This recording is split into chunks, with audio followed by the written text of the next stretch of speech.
السلام علیکم ناظرین، اللہ کے نام سے شروع جو نہایت ہی مہربان اور رحم کرنے والا ہے۔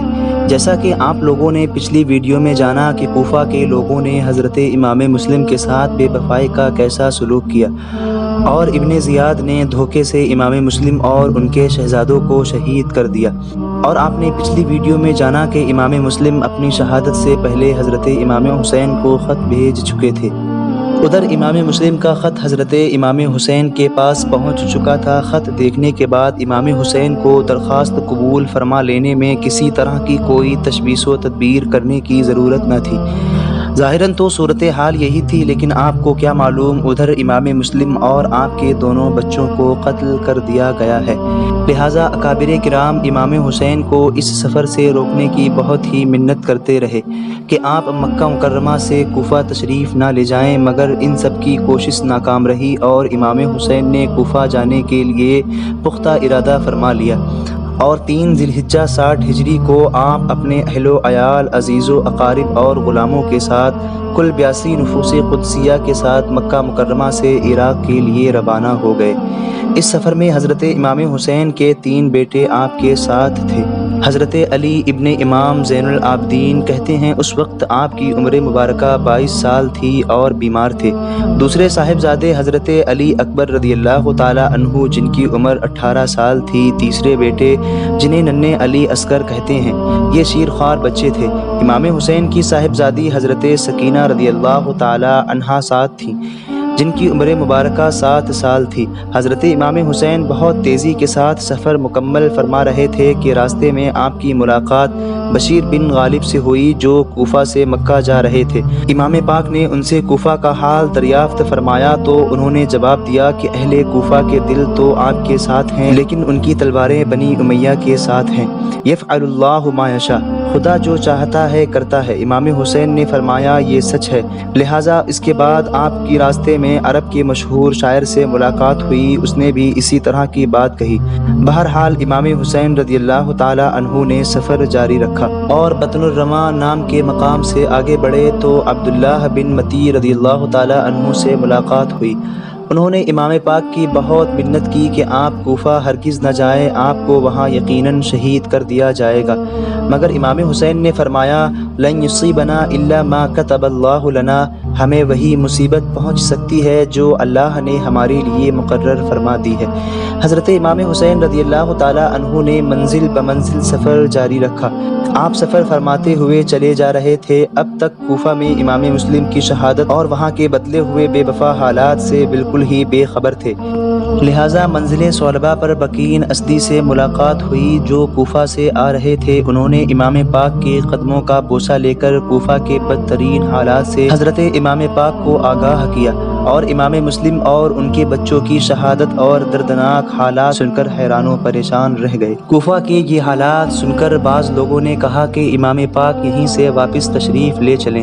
چنانچہ حضرت امام پاک نے واپسی کا ارادہ فرما لیا، مگر حضرت امام مسلم کے بھائیوں نے رو رو کر عرض کیا اے امام حسین رضی اللہ تعالی عنہ، بھائی مسلم کی ایسی دردناک اور مظلومانہ شہادت کے بعد ہم لوگ واپس نہیں جائیں گے، بلکہ خون ناحق کا بدلہ لیں گے۔ آپ نے یہ بات سن کر واپسی کا ارادہ ترک فرما دیا اور قافلہ آگے بڑھ چلا۔ اسی طرح قافلہ آگے بڑھتا رہا۔ جب امام پاک مقام زبالہ میں پہنچے تو اس جگہ پر آپ نے قافلہ والوں سے فرمایا کہ ہمیں دردناک خبر ملی ہے کہ امام مسلم شہید کر دیے گئے ہیں، اور اطاعت کے دعوے داروں نے ہمیں چھوڑ دیا ہے، لہٰذا تم میں سے جو شخص جانا چاہے واپس چلا جائے، ہماری طرف سے اس پر کوئی زور نہیں۔ کچھ عرب کے لوگ جو امام پاک کے ساتھ راستے میں ہو گئے تھے، اس اعلان کے سنتے ہی وہ سب دائیں بائیں اور ادھر ادھر روانہ ہو گئے۔ وہی لوگ باقی رہ گئے تھے جو مدینہ منورہ سے آپ کے ساتھ آئے تھے۔ جب امام پاک کوہ ذی چشمے میں پہنچ کر خیمہ زن ہوئے تو محرم شریف کی پہلی تاریخ 61 ہجری تھی۔ حر بن یزید ریاحی 1000 کے لشکر کے ساتھ آپ کا راستہ روک کر کھڑا تھا۔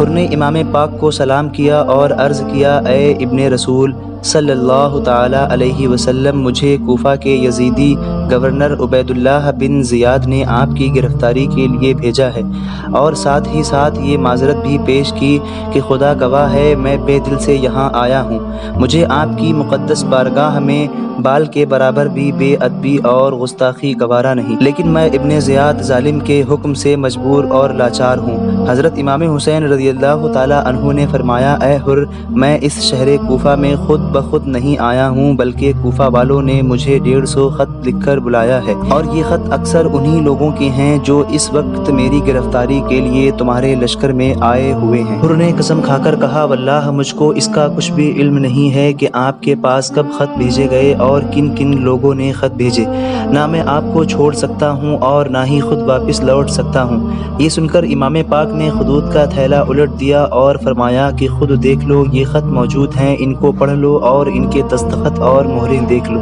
پھر امام حسین نے نام لے لے کر پکارا، اے شیس بن ربعی، اے قیس بن اشعث، اے زید بن حارث، سچ سچ بولو، کیا تم لوگوں نے خطوط لکھ لکھ کر اور قسمیں کھا کھا کر مجھے یہاں نہیں بلایا؟ امام پاک کی یہ پکار سن کر یہ سب بے حیا بے شرم گردنیں جھکا کر کھڑے رہے اور کسی نے کوئی جواب نہ دیا۔ اس کے بعد امام حسین نے اتمام حجت کے لیے یہ بھی فرمایا کہ بہرحال کوفیوں سنو کہ اگر تم لوگ اپنے عہد و پیمان پر قائم ہو تو تمہارے شہر کوفہ میں قدم نہ رکھوں گا، ورنہ میں اس کے لیے بھی تیار ہوں کہ یہیں سے اپنے وطن واپس چلا جاؤں۔ پیارے حسین امام پاک سے ابھی گفتگو فرما ہی رہے تھے کہ ایک شخص سانڈنی پر سوار ہو کر بڑی تیزی کے ساتھ آیا اور عبید اللہ بن زیاد کا خط حر کو دے دیا، جس میں لکھا تھا کہ حر، تمہیں جس مقام پر میرا خط ملے امام حسین کو اسی مقام پر روک لو، نہ ان لوگوں کو کوفہ شہر میں داخل ہونے دو اور نہ ہی ان کو اپنے وطن واپس جانے دو۔ حر کہنے لگا، اے امام حسین، دیکھ لیجئے آپ کو گرفتار کرنے کے لیے عبید اللہ بن زیاد کا کس قدر اصرار ہے، اس لیے میں مجبور ہوں، لاچار ہوں، آپ کو کسی طرح نہیں چھوڑ سکتا۔ حر نے ابھی اتنا کہا ہی تھا کہ اس کی آنکھوں سے آنسو جاری ہو گئے۔ اس بات میں کوئی شک و شبہ نہیں کہ حر کے دل میں امام پاک کی بے پناہ محبت تھی۔ کہتے ہیں وہ نمازوں میں برابر امام حسین رضی اللہ تعالی عنہ ہی کی اقتدا کرتا تھا، مگر ابن زیاد کے ظلم و ستم سے لاچار و مجبور تھا۔ اسی سبب سے امام پاک کو چٹیل میدان میں اترنا پڑا۔ امام پاک نے پوچھا کہ اس میدان کا نام کیا ہے، تو لوگوں نے بتایا اس کا نام کربلا ہے۔ آپ گھوڑے سے اتر گئے اور فرمایا، یہ کربلا ہے جو مقام کرب و بلا ہے، یعنی رنج و مصیبت کی جگہ ہے، یہیں ہمارے اونٹ بیٹھیں گے، یہیں ہمارے مال و اسباب اتریں گے اور اسی مقام پر ہمارے ساتھی قتل کیے جائیں گے۔ امام حسین کربلا کے اس میدان سے واقف تھے اور آپ کو یہ بھی معلوم تھا کہ کربلا وہ جگہ ہے جہاں اہل بیت کا خون بہایا جائے گا اور انہیں بھوکے پیاسے رکھ کر قتل کیا جائے گا۔ کربلا کے میدان میں امام پاک بیٹھے ہوئے تھے اور فکر و تدبیر میں گم تھے کہ آپ کو نیند آ گئی۔ محرم شریف کی 2 تاریخ 61 ہجری جمعرات کا دن تھا جب امام حسین نے میدان کربلا میں نزول فرمایا۔ آپ نے خواب میں اپنے نانا جان رسول اللہ صلی اللہ علیہ وسلم کو دیکھا کہ حضور امام پاک سے فرما رہے ہیں، اے حسین، یہ کربلا ہے جو تمہاری شہادت کی جگہ ہے۔ پھر سرکار عالم صلی اللہ علیہ وسلم نے امام پاک کے سینے اقدس پر ہاتھ رکھ کر دعا فرمائی کہ اے اللہ، حسین کو صبر عطا فرما اور بہتر اجر نصیب عطا فرما۔ بے وطن مسافر امام پاک کا سامان ابھی بے ترتیب ادھر ادھر پڑا ہوا ہے کہ کوفہ سے عبید اللہ بن زیاد کا قاصد ایک خط لے کر حاضر ہوا، جس میں لکھا تھا کہ اے حسین، یا تو آپ یزید کی بیعت کر لیں یا پھر جنگ کے لیے تیار ہو جائیں۔ امام پاک نے وہ خط پڑھا اور قاصد سے فرمایا کہ میرے پاس اس خط کا کوئی جواب نہیں ہے۔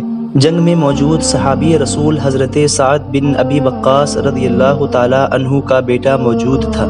یہ نااہل امام پاک کی عظمت و بزرگی سے اچھی طرح واقف تھا، اس لیے وہ یزیدی فوج کی سپہ سالاری سے بچنے کی کوشش کرنے لگا، بلکہ صاف طور پر انکار بھی کیا کہ میں ابن رسول اللہ صلی اللہ علیہ وسلم کے خون ناحق سے اپنے دامن کو داغدار نہیں کر سکتا۔ مگر ابن زیاد بدنہاد نے اس کو مجبور کر دیا کہ یا تو وہ ایران کی گورنری سے الگ ہو جائے یا پھر امام پاک سے جنگ کے لیے تیار ہو جائے۔ ناظرین، آپ کو بتاتے چلیں کہ دنیا کی لالچ اور حکومت کی کرسی بہت بری ہوتی ہے۔ جب یہ دنیا شیطان بن کر کسی کے سر پر سوار ہوتی ہے تو وہ شخص کتنا ہی بڑا استقامت کا پہاڑ کیوں نہ ہو، مگر اس کے قدم کو دنیا کی لالچ ہلا کر رکھ دیتی ہے۔ فی المختصر عمر بن سعد جو ایک جنتی باپ کا بیٹا تھا مگر ایران کی حکومت کے لالچ میں آ گیا اور حیدر کرار کے گوہر امام حسین رضی اللہ تعالی عنہ کے گھر کو لوٹنے اور ان کو قتل کرنے کے لیے تیار ہو گیا اور 5000 کی فوج کا سپہ سالار بن کر کربلا میں پہنچا اور دریائے فرات کے کنارے گھیرا بندی کر لی اور کہنے لگا خبردار خبردار پانی کا ایک قطرہ بھی ساقی کوثر کے بیٹے حضرت امام حسین کے خیمے کے اندر نہ جانے پائے۔ حاکم کوفہ عبید اللہ بن زیاد برابر کوفہ سے فوجیں روانہ کر رہا تھا، یہاں تک کہ کربلا کے میدان میں 22,000 لوگوں کا لشکر جمع ہو گیا۔ سوچنے کی بات ہے کہ امام حسین رضی اللہ تعالی عنہ کے ساتھ 82 لوگوں کا قافلہ ہے، جن میں عورتیں بھی، بچے بھی، بوڑھے بھی شامل ہیں۔ انہی 82 مسافروں میں حضرت زین العابدین بھی بیمار ہیں اور علی اصغر بھی شیرخوار بچے موجود ہیں۔ وہ لوگ موجود ہیں جو جنگ کے ارادے سے تک نہ آئے تھے اور نہ ہی جنگ کرنے کا ان کے پاس کوئی ساز و سامان موجود تھا، لیکن اس کے باوجود بھی ان 82 حضرات کے مقابلے کے لیے 22,000 کے لوگوں کی فوج ہتھیاروں کے ساتھ بھیجی جاتی ہے۔ مگر اتنا سب ہونے کے باوجود بھی یزیدی فوج پر خوف اور دہشت طاری ہے، چونکہ یزیدیوں کو معلوم ہے کہ فاتح خیبر حضرت علی شیر خدا کے شیروں سے مقابلہ آسان نہیں۔ یزیدیوں کو اچھی طرح معلوم تھا کہ شیر خدا کے شیروں سے مقابلہ کرنا آسان نہیں ہے، اس لیے ان ظالموں نے تدبیر کی کہ پہلے ان پر پانی بند کر کے انہیں پیاس کی شدت سے نڈھالو کمزور مجبور کر دیا جائے۔ اسی طرح 7 محرم کو نہر فرات کے پانی پر ڈیرا ڈال دیا گیا اور پانی ان لوگوں پر بند کر دیا گیا۔ ناظرین، آج کی اس ویڈیو کا ہم یہیں پر اختتام کرتے ہیں، انشاءاللہ آنے والی ویڈیو میں اور تفصیل سے جانیں گے۔ تو ملیں گے اگلی ویڈیو